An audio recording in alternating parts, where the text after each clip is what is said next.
بسم اللہ الرحمن الرحیم۔ السلام علیکم عزیز طلباء طالبات، امید ہے آپ سب خیریت سے ہوں گے۔ تو چلیے ہم اپنی آج کی ویڈیو شروع کرتے ہیں۔ آج کی ویڈیو میں ہم اسم کی اقسام بلحاظ بناوٹ پڑھیں گے، جس میں اس کی اقسام دیکھی جائیں گی: اسم جامد، اسم مصدر، اسم مشتق۔ ان کی گرامر کے لحاظ سے تعریف کے بارے میں پڑھیں گے، مختلف مثالوں سے ان کی وضاحت کی جائے گی۔ جی، اسم کی اقسام بلحاظ بناوٹ۔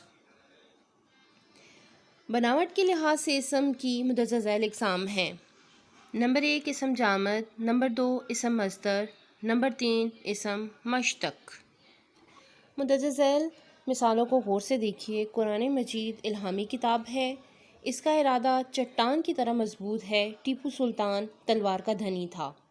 اوپر کے فقرات کو غور سے پڑھیے، دیکھیے ان فقرات میں کتاب، تلوار اور چٹان اسم ہیں، لیکن یہ سب ایسے اسم ہیں جو کسی دوسرے اسم سے نہیں بنے اور نہ کوئی اور اسم ان سے بن سکتا ہے۔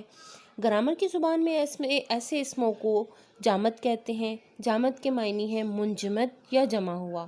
گویا اسم جامد وہ کلمہ ہے جو نہ خود کسی دوسرے کلمے سے بنا ہوا ہو اور نہ اس سے کوئی اور کلمہ بن سکے، مثلاً تلوار، کتاب، باغ، چٹان، قلم، دوات۔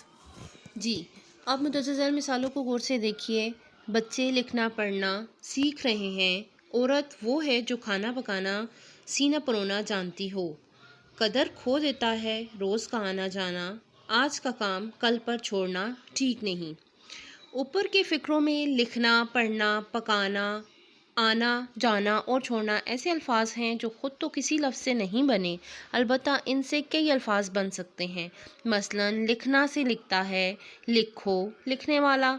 اسی طرح پڑھنا سے پڑھائی، پڑھا ہوا، پڑھتا ہے، وغیرہ۔ گرامر کی زبان میں ایسے اسموں کو مصدر کہتے ہیں۔ گویا مصدر وہ اسم ہے جو خود تو کسی کلمے سے نہ بنا ہو مگر اس سے مقررہ قاعدوں کے مطابق کئی نئے الفاظ بنائے جا سکیں، مثلاً کھیلنا سے کھیل، کھلاڑی، پڑھنا سے پڑھائی۔ یہاں ایک بات قابل غور ہے، عام طور پر مصدر کے آخر میں ہمیشہ نہ آتا ہے۔ بعض کلمات ایسے بھی ہیں جن کے آخر میں نہ ہوتا ہے لیکن وہ مصدر نہیں ہوتے، مثلاً نانا، گنا، چونا، بچھونا، سپنا، جتنا، تانا، بانا۔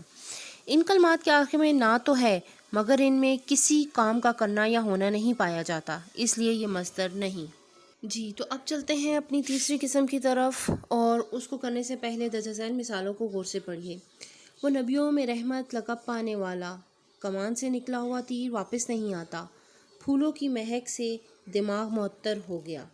اوپر کی مثالوں کو غور سے پڑھیے، ان میں پانے والا، نکلا ہوا اور مہک ایسے الفاظ ہیں جو بالترتیب پانا، نکلنا اور مہکنا مصدروں سے ہیں۔ یہ سب اسم مشتق ہیں۔ گویا وہ کلمہ جو کسی مصدر سے نکلا ہو، مثلاً پڑھنا سے پڑھائی، لکھنا سے لکھنے والا، ڈرنا سے ڈرا ہوا۔ عزیز طلباء طالبات، امید ہے آپ کو اسم کی اقسام بلحاظ بناوٹ سمجھ میں آ گیا ہوگا۔ اپنا بہت خیال رکھیے گا اور گھر بیٹھ کر اس سبق کی دہرائی کیجیے گا۔ اللہ حافظ۔